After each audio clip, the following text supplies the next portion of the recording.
या पढ़ाई करना बंद कर दिया? आपके लिए एक गुड न्यूज़ है कि ऑफिशियली अब आप क्लास 12th में एंटर हो गए हो। कुछ कॉलेज के बच्चे हैं जो बिना एग्ज़ाम दिए भी 12th में आ गए हैं और कुछ अच्छे बच्चे हैं जो कॉलेज की एग्ज़ाम दे के पास होके 12th में आ गए हैं। So officially I welcome you all to this class 12th। हम क्लास 12th की पढ़ाई तो पिछले 2-3 महीनों से कर रहे हैं, बट अब आप ऑफिशियली क्लास 12th में आ गए हो तो बच्चों आपका एक जो टारगेट है, एम है, वो क्लास 12th होना चाहिए। अभी हाल के कुछ दिनों में डिस्ट्रैक्शन जो है आपका वो मे बी बढ़ गया होगा, या आपकी जो पढ़ाई करने की ताकत है, जो आपकी क्षमता है, वो आप शायद भूल गए होंगे या उस पेस से आप पढ़ाई नहीं कर रहे हो। Let me remind you one thing, this is not a vacation period. ये कुछ आपके लिए छुट्टियों का महीना या छुट्टियों के दिन नहीं है। ये जो आपको छुट्टियां दी गई है, it is only to avoid physical distancing. That does not mean कि आप आपकी स्टडी स्टॉप कर दो या बंद कर दो और मोबाइल गेम्स, एंड्रॉइड गेम्स, इधर वाले गेम, उधर वाले गेम्स और टाइम पास करने में आपका टाइम वेस्ट करो, इसलिए ये वैकेशंस नहीं है।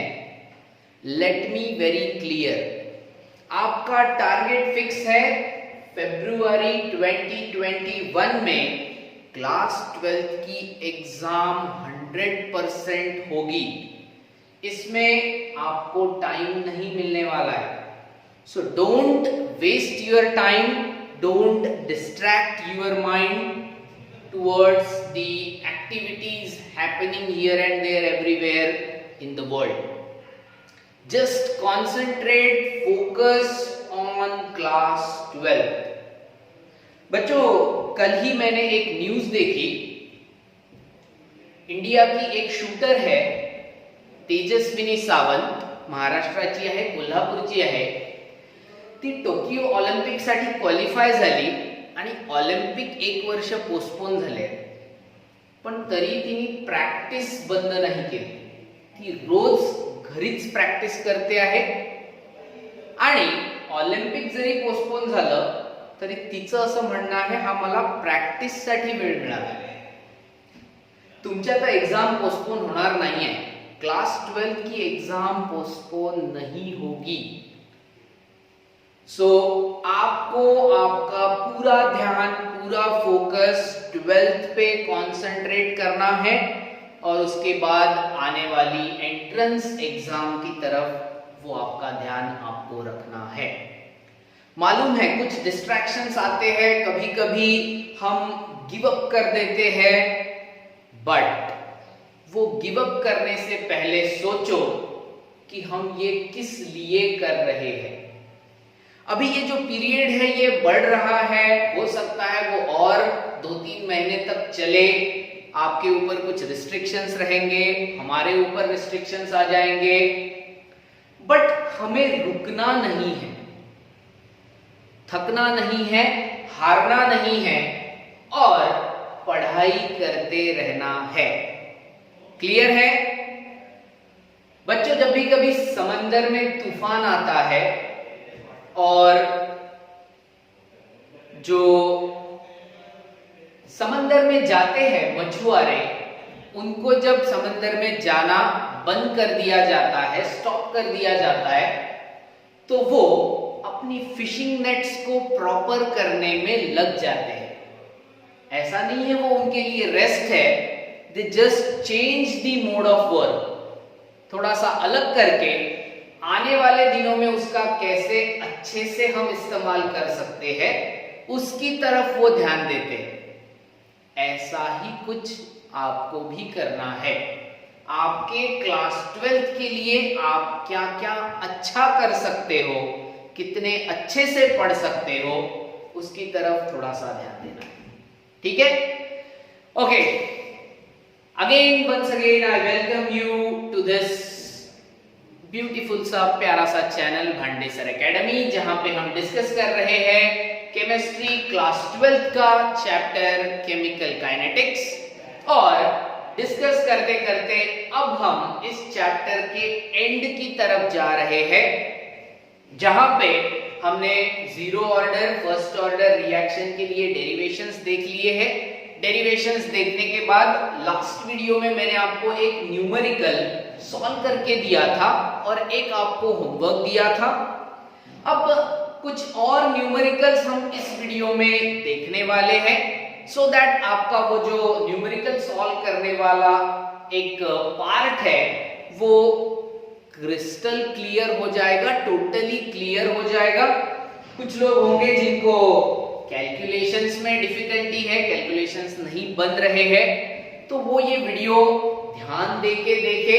अपना पिछला वीडियो भी आपने देखा होगा, ये मेरा अजम्पशन है। नहीं देखा तो आप पहले पिछला वीडियो देख लीजिए, डिस्क्रिप्शन में लिंक मैं आपको दे दूंगा, बिल्कुल दे दूंगा।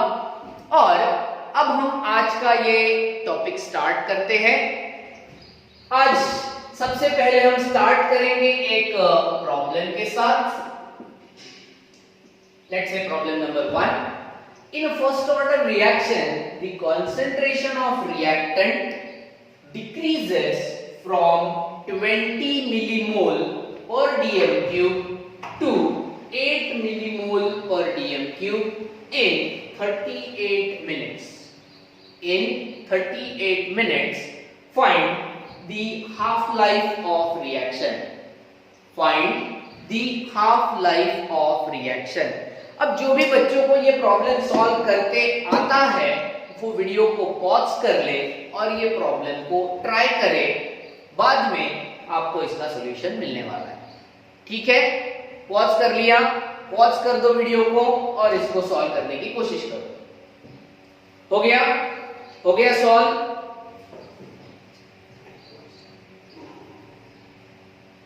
हो गया?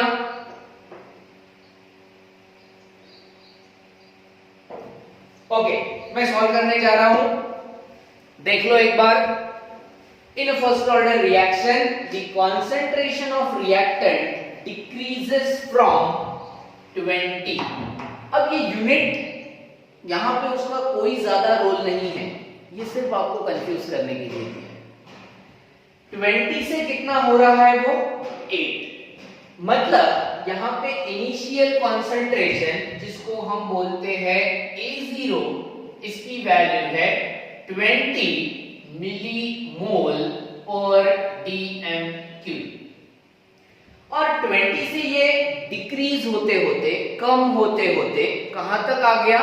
तो 8 तक आ गया, मतलब इसको हम बोलेंगे 80 इज इक्वल टू 8 मिलीमोल पर dm क्यूब। 8 मिलीमोल पर dm क्यूब कितने समय में हो गया ये?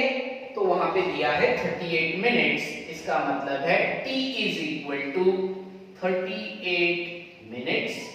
आपको फाइंड आउट करना है हाफ लाइफ ऑफ रिएक्शन, मतलब t हाफ, मतलब t हाफ आपको फाइंड आउट करना है। अब t हाफ अगर फाइंड आउट करना है तो हमारे पास में फॉर्मूला अवेलेबल है t हाफ किसका? तो फर्स्ट ऑर्डर रिएक्शन, ये सबसे इंपॉर्टेंट वर्ड है इसमें। T half of first order reaction होता है 0.693 डिवाइडेड बाय के। इसी का ये मतलब है कि टी हाफ अगर आपको चाहिए तो आपको वैल्यू चाहिए के की। और लास्ट वीडियो में जो हमने फॉर्मूला डिराइव किया था फॉर के, वो फॉर्मूला था 2.303 divided by t, 2.303 divided by t log to the base 10 concentration of A0 upon concentration of AT। concentration of A0 upon concentration of AT. Clear?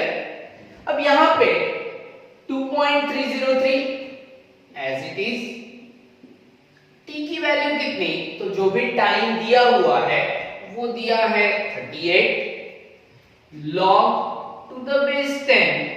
Initial concentration कितना है, initial concentration है 20 और at time t concentration कितना है 8, तो ये बन जाएगा 20 divided by 8।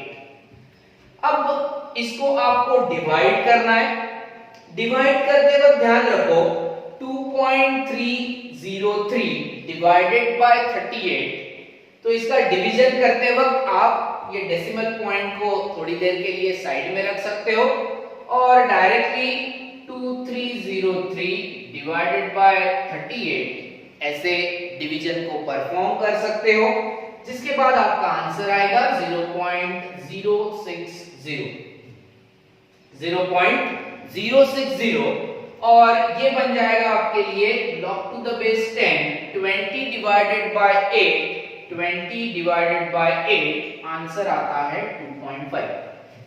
20 divided by 8 answer आता है 2.5। अब आपको इसका log फाइंड आउट करना है। अब जब मैं बोलता हूं log फाइंड आउट करना है, तो वो log आपको याद करने की जरूरत नहीं है। आपके पास एक log टेबल होता है, वो log टेबल में आप इसकी वैल्यू फाइंड आउट कर सकते हो। पिछला मेरा वीडियो आने के बाद बहुत से बच्चों ने मुझे पर्सनल में क्वेश्चन पूछा, सर ये log की वैल्यू कितनी है। अब वो कोई याद रखने की बात नहीं है, क्योंकि वो ऑलरेडी अवेलेबल है, बुक है आपके पास, log टेबल है, उस पे से ये वैल्यू आपको मिल जाएगी। अब log 2.5 की वैल्यू होती है 0.40, उसकी वैल्यू होती है 0.40, इट इज मल्टीप्लाइड बाय 0.06, आगे जीरो ही है, नहीं लिखा तो भी चल जाएगा। सो 0.06 मल्टीप्लाइड बाय 0.40, करो कैलकुलेशंस, कितना आएगा बताओ, 0.024। यहां पे पहले के बाद डेसिमल पॉइंट के बाद इधर 2 डिजिट्स है, यहां पे भी 2 डिजिट्स है, हमने तीसरा नहीं लिखा क्योंकि 0 ही था। इसको जब आप मल्टीप्लाई करोगे, मल्टीप्लाई करने के बाद आपका आंसर चेक कर लो कितना आता है। क्या देखो 0.06 मल्टीप्लाइड बाय 0.4, सो 4 6 24, 424 और इधर आएगा 0। डेसिमल पॉइंट कितने के बाद, तो 1 2 3 के बाद 1 2 3, सो आंसर इज 0.024। 1 2 3 डिजिट्स के बाद डेसिमल पॉइंट हमने पुट कर दिया, तो ये बन गया आपका कौन सा आंसर। सर ये आंसर आया है के का। आंसर किसका आया, के का। इसको हम बोलेंगे rate constant for first order reaction. अब आप में से बहुत सारे लोगों को इसका यूनिट पता है, क्योंकि ये फर्स्ट ऑर्डर रिएक्शन है, तो यूनिट है मिनट इनवर्स। यूनिट है मिनट इनवर्स। सर हमको ये वैल्यू चाहिए थी क्या, एक्चुअली हमको ये वैल्यू चाहिए थी, क्योंकि अब हम फाइंड आउट करेंगे टी हाफ। अब हम फाइंड आउट करेंगे टी हाफ, और टी हाफ के लिए फिर आपके पास आ जाएगा T half is equal to 0.693 divided by 0.024। 0.693 divided by 0.024। अब बहुत सारे बच्चे होते हैं जिनको ये डिवीजन में प्रॉब्लम आता है। देखो डिवीजन में अगर प्रॉब्लम है, क्योंकि ये पॉइंट वाली है, फ्रैक्शन वाली डिवीजन है, इसलिए थोड़ा प्रॉब्लम आ सकता है। बट उस केस में ये जो पॉइंट शिफ्टिंग वाला फॉर्मूला होता है, पॉइंट शिफ्टिंग की मेथड है, वो यूजफुल रहती है। यहां पे डेसिमल पॉइंट 0 पॉइंट ऐसा दिया हुआ है। अब ये डेसिमल पॉइंट को 1 2 3 से शिफ्ट कर दो तो नीचे भी वो 1 2 3 से शिफ्ट हो जाएगा। तीनों अगर आपके डेसिमल पॉइंट आप शिफ्ट करते हो, it becomes 693 divided by 24। 693 divided by 24। तो ये डिवीजन आप कर सकते हो। 693 डिवाइडेड बाय 24। 24 2 जा 48, इसमें से 48 गए, कितने बचे बताओ? 21। इधर वैल्यू आ जाएगी 3। 24 और इधर है 213। अब 213 को 24 से जब आप डिवाइड करते हो तो 8 का आपको यहां पे वैल्यू मिलेगा। 8 4 जा 32, कैरी 3। 8 2 जा 16 प्लस 3 19। सो इसमें से ये आपको माइनस करना है 1 और यहां पे वैल्यू आ जाएगी 2। पॉइंट देना है, पॉइंट के बाद इधर वैल्यू आ जाती है 0।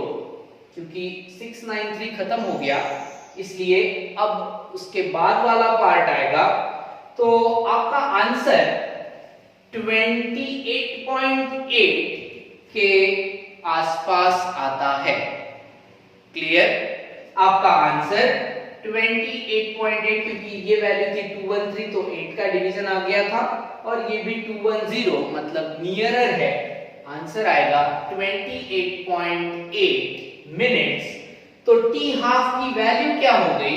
T half is equal to 28.8 minutes. यही वैल्यू थी बच्चों जो आपको फाइंड आउट करनी थी। बात ध्यान से सुनो, फर्स्ट ऑर्डर रिएक्शन के न्यूमेरिकल्स बहुत इंपॉर्टेंट है क्योंकि बोर्ड एग्जाम में इसकी आने की पॉसिबिलिटी बहुत ज्यादा है, बहुत ज्यादा है। क्लियर है? समझ में आया? ये छाप लो फटाफट, नोट डाउन कर लो। डिवीजन में अगर प्रॉब्लम है तो डिवीजन मैंने स्टेप वाइज करके दी है, इसकी थोड़ी घर पे प्रैक्टिस करो सो दैट आपको ये भी प्रॉपरली आ जाएगा। क्लियर? लिख लो फटाफट, लिख लो। हो गया? हो गया? यस? लिख रहे हैं सर, लिख रहे हैं, लिख रहे हैं।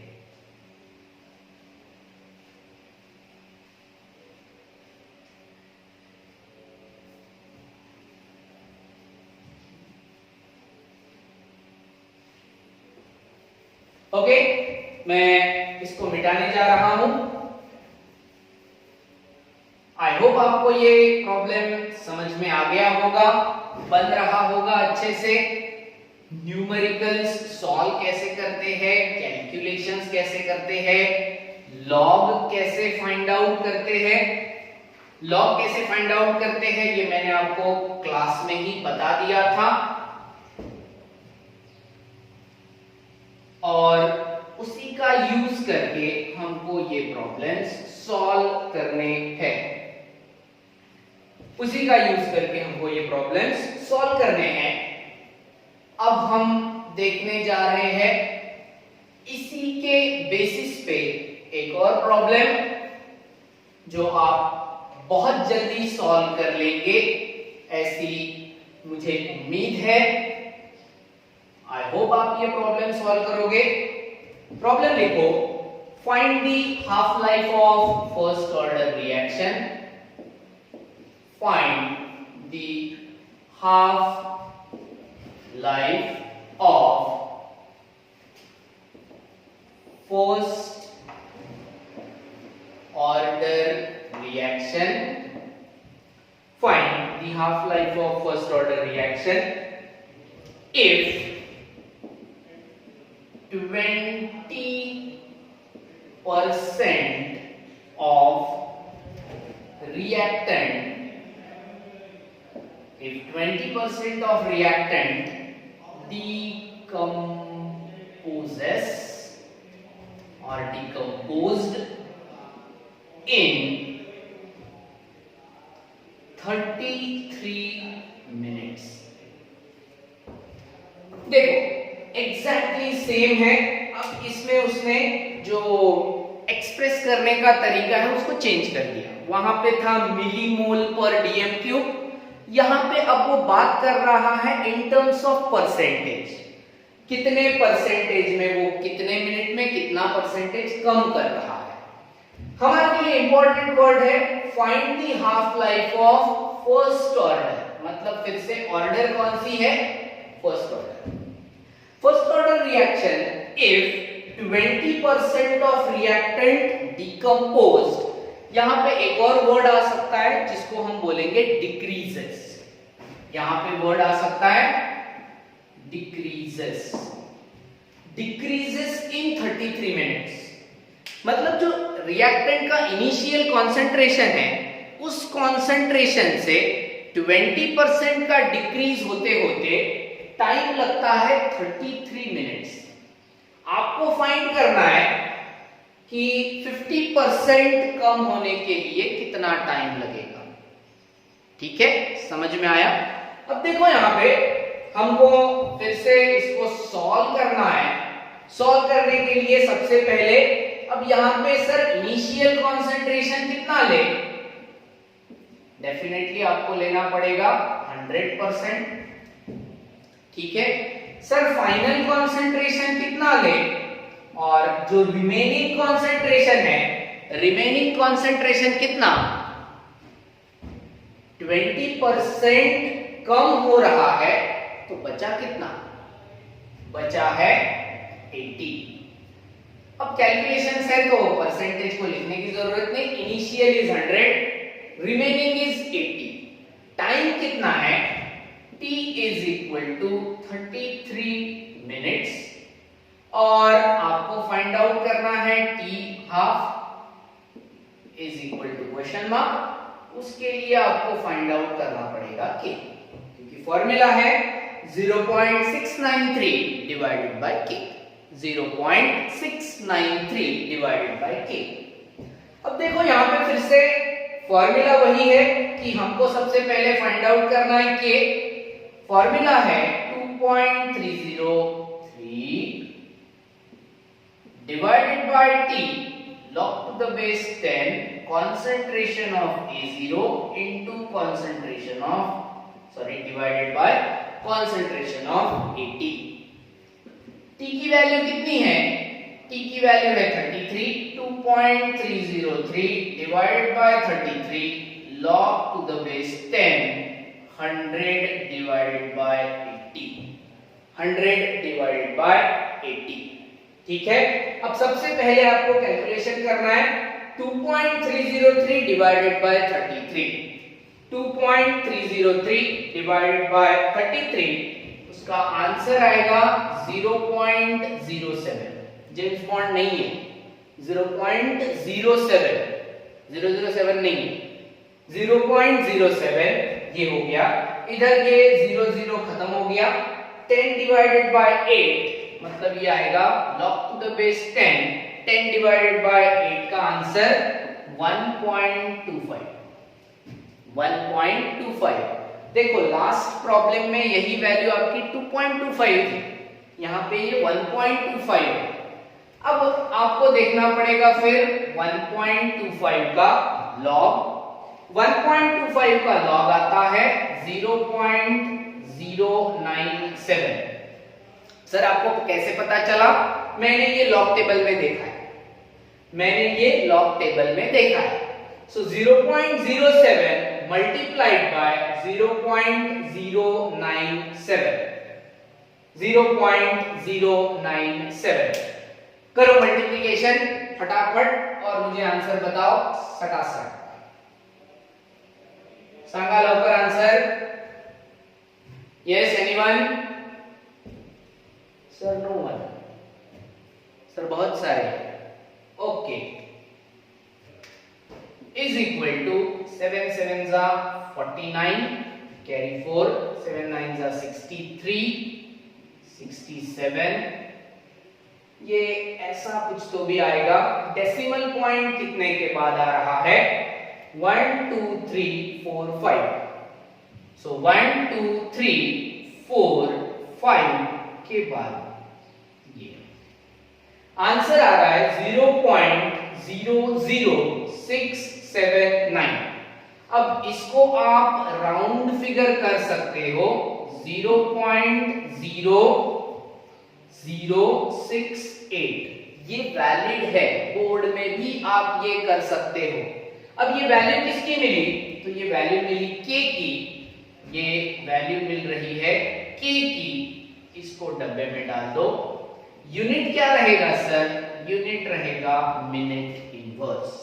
यूनिट रहेगा मिनट इनवर्स। क्लियर? समझ में आया? अब आपको फाइंड आउट करना है T half. 0.693 divided by K is equal to 0.693 divided by K की वैल्यू 0.0068। अब यहां पे डिनोमिनेटर में आपको डेसिमल पॉइंट 4 से शिफ्ट करना है, सो दैट आपको नीचे वैल्यू मिल जाएगी 68। वैसे ही न्यूमरेटर में उसको 4 से शिफ्ट कर दो तो वैल्यू मिलेगी 6930। This is equal to 6930 divided by 68। 6930 divided by 68। Clear? समझ में आया? अब इसको जब आप सॉल्व करने जाओगे तो ये डिवीजन बनती है 6930 डिवाइडेड बाय 68। तो जब ये 68 से आपको डिवाइड करना है तो पहले आप यहां पे लिख दोगे 1, यहां पे आएगा 68, माइनस करो, बचता है 1। उसके बाद में आपको लिखना पड़ेगा 3, डिवीजन पॉसिबल नहीं है तो यहां पे आएगा 0। फिर आप ले लो यहां से 130 हो जाएगा ये। क्लियर? फिर से डिवीजन हो जाएगा 101। जब यहां से 68 को माइनस करोगे तो यहां पे बचेगा 2 और उसके बाद कितना? 6। उसके बाद बचेगा 6। 62 अब यहां पे खत्म हो गया है। ऊपर से जब आप 0 लोगे तो ये 620 बनेगा, तो यहां पे भी आपको डेसिमल पॉइंट देना पड़ेगा। So your answer is in the range 101 point something. ठीक है? टू बी एग्जैक्ट आंसर आता है 101.8 और 101.9 समथिंग। ठीक है? सो उसी को आप लिख सकते हो T half is equal to 102 minutes. 102 minutes. State board में ये ऐसे आपको राउंड ऑफ करना अलाउ होता है। राउंड ऑफ करना अलाउ होता है।